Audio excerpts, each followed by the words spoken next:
Okay, it's too late. Well, during the show, you can smile. Okay. You're watching Public Affairs. Berkowitz is my name, and politics is our game, and we will be doing lots of politics and public policy today because we have as our guest Alderman Joe Moore, who knows a lot about smiling, as you've heard if you were watching the show at the beginning. I was instructing him, instructing myself to smile. But more seriously, Joe's been doing politics for, was it 23 years now? 22 years as an alderman?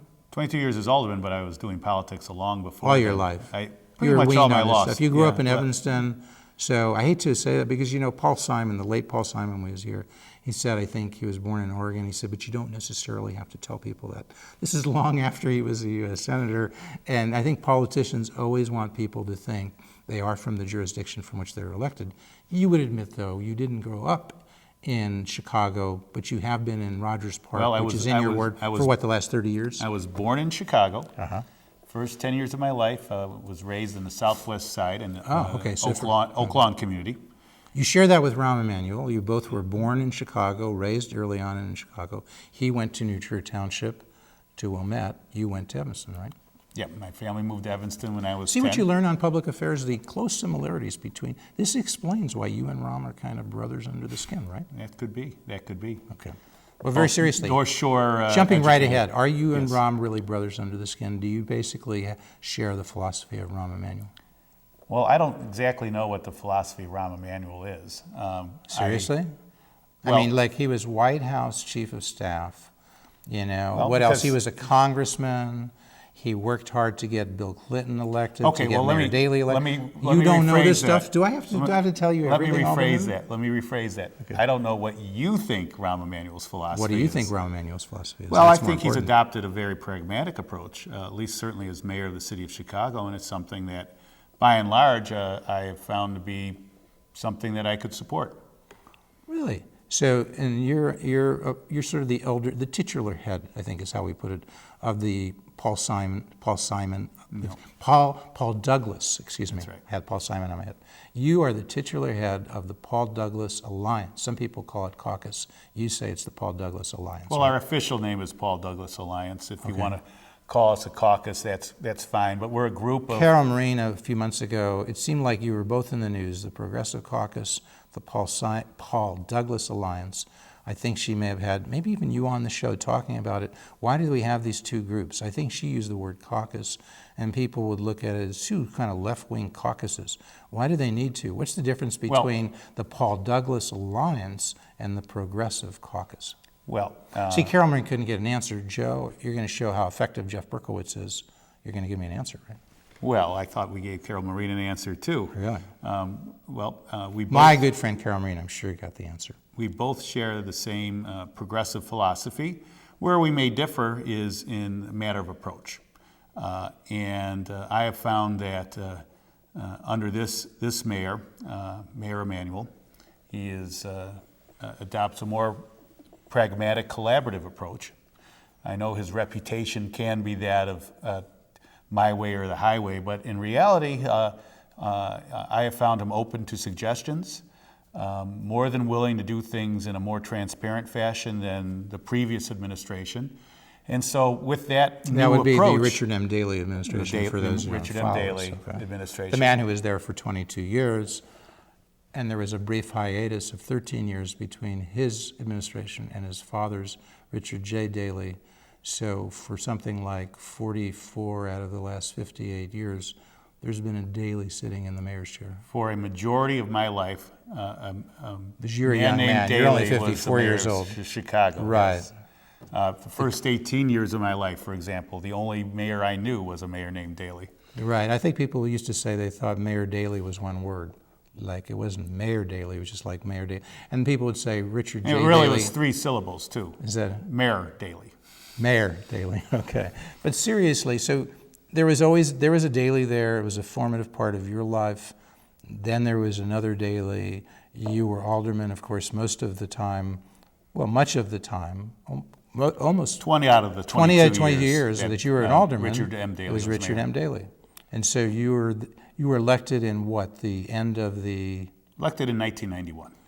Okay. Oh, okay, so the 2 years it was the Rahm Emanuel years, basically. The last 2 years Yeah, that I've been because alderman. Mayor Richard M. Daley came in 89, you came in 91. That's So right. all of your initial tenure as alderman was Richard M. Daley. That's correct. Last 2 years has been Rahm Emanuel. That's right. Okay. And people would say Rahm was implicitly critical of Mayor Richard M. Daley because when he ran, he said we have to do things about education, we have to do things about city finances, we have to do things about public safety. And I think the implicit criticism people heard was that Daley was not up to snuff on those 3 areas. Would that be fair? Well, I think he walked a tightrope. He did not want to be disrespectful or criticize openly the previous mayor, but I do think that in reality he has brought a real change in how Chicago is being governed. The most important change is that he's confronting some of our underlying problems very directly. Of course, these are difficult challenges. Creates quite a bit of political. What's the most important underlying problem backlash. that he's confronting? Well, I would say education is the most important. confronting it directly. And city finances. Let's take education. What has he done? In 2 years as mayor, what has Rahm Emanuel accomplished to improve the quality of education, primarily for the low-income people, because higher-income people probably get a reasonably good education. So Well, people and say the Chicago public schools are, primarily 85% low low income. That's But right. there's 15% there that's reasonably high income. These are the people who get their kids into, like Peyton. Wasn't it Bruce Rauner who's running for governor? People were wondering if he used influence. Didn't he get his kid into Peyton? It was one of the Select enrollment schools. And he said, no, he did it like every other parent. Do you believe that? I wasn't part of the conversation. No. So. We'll give Bruce the benefit of the doubt, and we'd hope to see Bruce Rauner come on this show. You've been And on you the can show. ask him directly. Joe, you've been on the show, 10 times?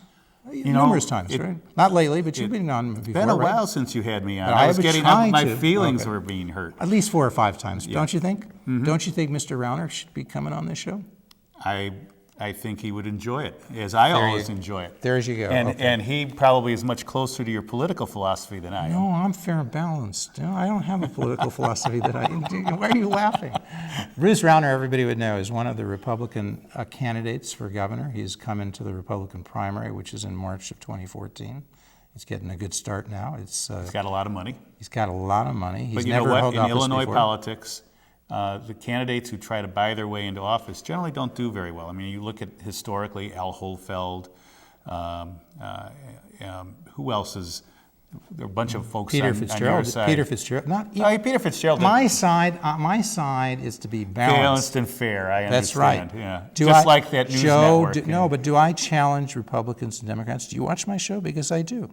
Okay. It's hard to watch your show in the city. If I lived It's in the on every suburbs. it's on every Monday night at 8:30 on cable channel 21. You didn't know that? Let me make a note of that. Could you remind everybody you just made a mistake? What time was that now? It's 8:30. 8:30. Cable channel 21. Cable channel That's 21. CAN TV. CAN TV. Chicago Access Network TV. That's been on for like 15 years. You live in Rogers Park? I do. It's on in Rogers Park. Do you get cable? I do get Is it cable. RCN or Comcast? It's Comcast. Okay, you get us. Now make sure that this is not a Comcast advertising. It just No, happens to be what it could be RCN, right? Could be. My point is we don't appear on satellite, we don't appear on the dish. Yeah.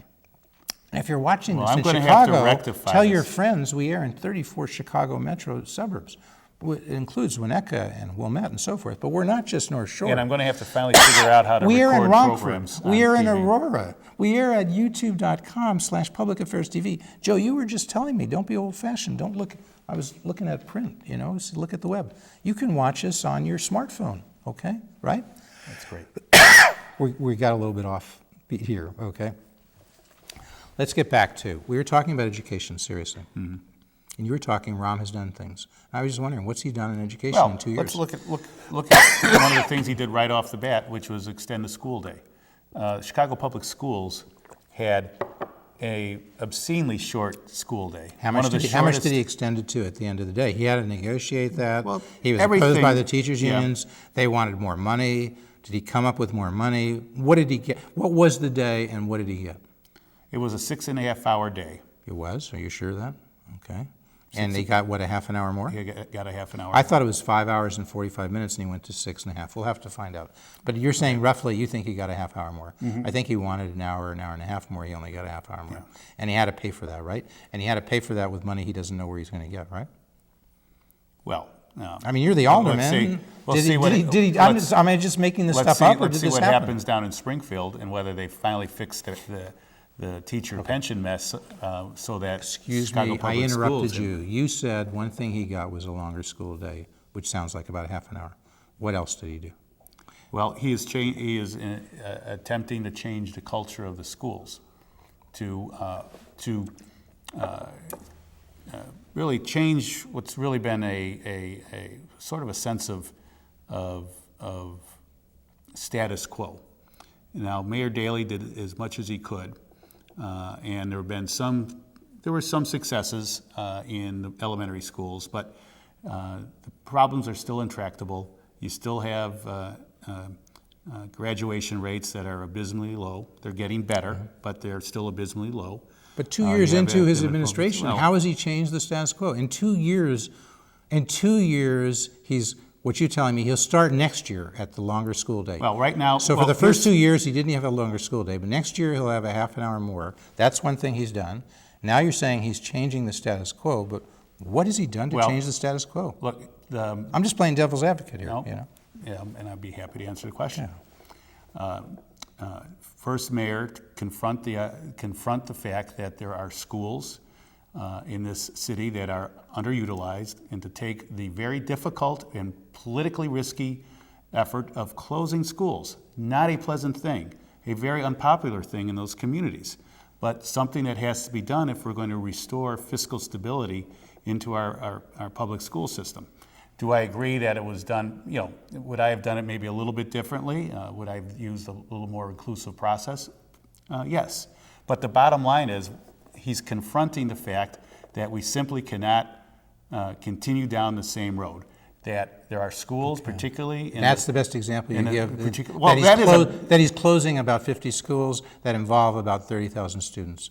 That's the tremendous change you're pointing to, because there are 400,000 students in CPS. And so how much do you think he's really going to save? You said he was restoring fiscal integrity, I think was your phrase. That's what he's attempting to do, both in a... I mean, if you transfer 30,000 students to another school, maybe there's some economies, maybe some efficiencies. Sure. But You have you're not 50 saving schools. very much. I'm not saying I'm opposed. You don't have. I'm not you have- arguing you have for 50 not closing the 50 schools. schools that Yeah. you no longer have to maintain. You don't have to heat. You don't have maintenance So staff and approximately, other staff to do you know the budget? Do you maintain. know the budget of the Chicago Public Schools? Roughly, how much is it? It's several $1 billion. I don't have the exact number Actually, off the Joe, top I'm of my head. surprised you don't know. It's about $6 billion. That's not several. I was going 6, 7. Not 7. Yeah. More like 5.5 to 6. It's gone down more recently, maybe from 6 to 5. But I say 6, roughly $6 billion. That sounds like several billion to me. It's more than several. Several, my understanding, you went to Knox College, okay? No, you went to the University of Chicago. I think we both learned that several is probably 2 or 3, not 6. No, a couple is 2. So several is 6?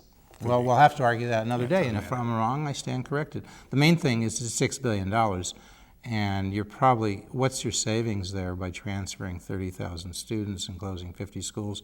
You think you might save? Over years, it's pretty But considerable. this year, maybe, what, $50 million at best? You Probably think? not even that, because it $30 takes time million? to transit. So $30 million out of $6 billion, that's like a drop in the bucket, isn't it? But still savings have to be done. Okay. And the goal and the hope is Okay. that the kids in those schools will be transferred to schools that are doing better academically and offer more services. But you and I know that's generally not the case. There may Well, be some no, schools. we don't know that. We don't know that. And You're you certainly saying, don't know that. Oh, yeah, I do, because if you look at the data. Oh, you do. If you look at the data, and I have looked at it, and if you look at it, there are some schools where they're going to a better school. And there are some, in terms of looking at test performance currently at the sending school, and a test performance at the so-called welcoming school. There are some schools where they're going to a better school. There are some where it's about the same, and some where it actually be worse. Now, the argument may be, when you aggregate these kids, you will be able to get other resources because there are going to be some economies, so maybe you can transform the welcoming school into a better school. But you and I know, I hope you know this, I know this, that approximately 1 out of every 5 kids, black kids, in the 4th grade at CPS reads at grade level. Did you know that? 1 out of every 5 kids.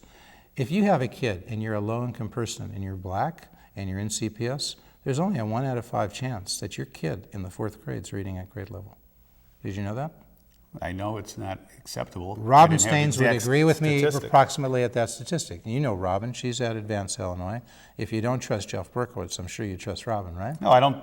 Listen, you're not going to get me to challenge you on the fact that Chicago Public Okay. Schools have, with a few exceptions, there are some very good schools in the system, but Those are most of select them, enrollment schools, most folks. of them, You're not talking all, about not all. Payton, you're talking about Not all- Jones. not all You of can't them. name one open enrollment school that you would call a quality school. Give me a name. Newfield School, right here, right in Rogers Park. And that's And not a the select kids- enrollment? And it's not a select enrollment. And And the what's- kids are testing at the 90%. And what's the average income of the parents who send those kids? Low to- income. It's a low income because all the public And what's it schools. called, Mayfield? Newfield, N-E-W, And how many students go to that school?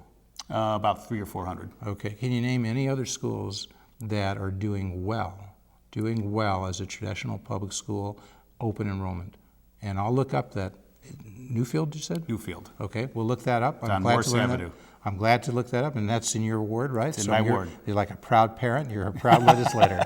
No, but seriously, congratulations. Well, you gave me one school. Can you give me a Okay. second? Because you got 430, you have roughly, 350,000 traditional public schools. You got 50 traditional public school students at CPS. You have 50,000 charter school students. And of that 350,000, you probably have 10 or 15% that are select enrollment that are doing quite well. That's where the Rounders send their kids to schools. That's where anybody who's reasonably affluent and educated, they'll find a way to get their kids to the select schools, right? Daley wanted that, Yes. to keep these people in the city. That's right. Not necessarily a bad thing. But it's a small segment of the Chicago public school population. Most of those kids are at schools that are not performing. You would agree with me, right? Are not performing anywhere near where they should be. And would you agree I with would me say that all of them are, would but you I agree can with give me you an that the example of one charter that isn't. schools are outperforming the traditional public schools on average? On average. Some are, some aren't. But I on can't- average, if I you can't look- give you the averages. Okay, because you know about the Noble schools, Noble network of charter I'm schools. very familiar with You would agree that those schools are outperforming the traditional That's my public schools? understanding. So I got one, and that's a network. I've got a school in my neighborhood that's doing So doing you're quite still well. talking about one or two schools, the Noble network. How many schools are in the Noble network? I don't know. 10, 15, 20? I have no Quite a idea. few, okay. Let me talk about a charter school in my neighborhood because Oh, it's a charter school that's outperforming. I'm glad to hear that, okay. the I Chicago thought you were going to Method- give me another traditional school, but so far we only have one that's outperforming Well- charter schools, or outperforming Well, traditional schools. I'm giving. You, I'm just wondering I'm why- giving you one that I'm familiar with because I'm most familiar And with what's the the name? schools in my neighborhood. And what's the name? The name of the charter school? Chicago Math and Science Academy. Now, that's a select, is that a select? No, That's not. So despite the fact Chicago Math and Science Academy, it's a school that if they have more kids, and they probably do, who want to go there, than can go there, they have to do it by lottery, right? I think the only thing that They have to do it by lottery, right? That's the charter school. because there's more, there are Right. more kids. The who wanna- traditional more public, parents just so wanna we're send their kids clear, there. you can have select schools like Payton and Jones, traditional schools. Like Alderman Fioretti told me that was his example of schools that are doing better than charter schools. Who's that? But the Alderman Fioretti, and it's saying it was an unfair comparison because he was comparing select enrollment schools with charter schools that are open enrollment. You would agree that's an unfair comparison, isn't it? I would agree. Okay. So I'm telling you about a school. One, no fool. Now you're going to tell me about the charter school that's doing well in yeah. your 49th ward. Yeah, And what's Chicago the Math school? and Science Academy. Okay. They're So, part of the Concept School network of charter well, schools. I'm just saying, if you really wanted to shake things up, and this is what people thought Ron was going to do, he was going to come in, he is a believer in charter schools, he was going to try to get as many Well, new charter schools in, he's a and he belie- hasn't done that yet. Are you a believer in charter schools? I'm a believer in school choice. Okay, you are, okay. Yeah, how about that? Wow, so you've surprising. like read this book by Herb Wahlberg? I have not. Okay. But I Would you can't- like it? Would you take it and take a Because- look? sure, Because it take a talks look about at it. 100 findings or more where schools around the country that are me- charter let me- schools let are me- outperforming, and vouchers are outperforming traditional public schools. let me tell you- I'm glad you're a believer in Let school me- choice. Well, let me tell you why. I assume that means private school choice. Let me tell you why. Okay. Okay? I represent a very diverse ward, and the vast majority of families, low-income families in my neighborhood send their kids to the local schools. The local public schools, the vast majority of kids enrolled in those local public schools are children from low-income families, and almost entirely families of color. I believe that those families should have the same kind of options, same choices that the middle and upper income families do in my ward. Okay. And that's where I depart from some of my progressive friends who fear charter schools. I don't think we should fear them. I think we should embrace them as part of Okay. our effort to improve the educational quality of our kids. Well, that's great, and Joe, and I applaud you that, not just because you and I might agree, but as I think everything you said makes sense. Again, not because we agree, because that sounds like you're saying, one, you're trying to be fair. You're recognizing that high-income people have these choices. Why shouldn't low-income? I think you're also recognizing that high-income people like those choices because competition produces better schools. Wouldn't that be the case? With choice and competition for the purchasing power of the low-income parents, does that mean that if I said to you, if we could, and I know it takes state power, not just city power, legislative power, but if we could take the $15,000, which is what we're spending per kid per year in the Chicago public schools, and your parents in your ward, the 49th ward, and say, here, if you're happy with your public school, stay there. But if not, take this $15,000 and go to the school of your choice, whether it's a charter school, whether it's a private school, whatever. Would you like to give those parents that choice? Let me ask you this. Wait, could you answer my question Well, first? no, but I need more information before I answer your Okay. question. What information do you need to The know? information I need to know is, are the private schools that those that would participate in this program accept those children? Will they accept anybody?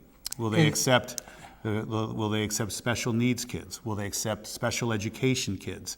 In other words, I think it's only fair and balanced, Jeff, if all the schools are playing on a level playing field, and they all have to take not only the academically smart kids, not only the kids that are motivated, but all the kids who have learning deficiencies, We the could kids design who we could are design anything you disruptive. want, but you should know, and maybe you don't know this, but the public schools do have ways of taking kids who are disruptive and putting them in what's called alternative schools.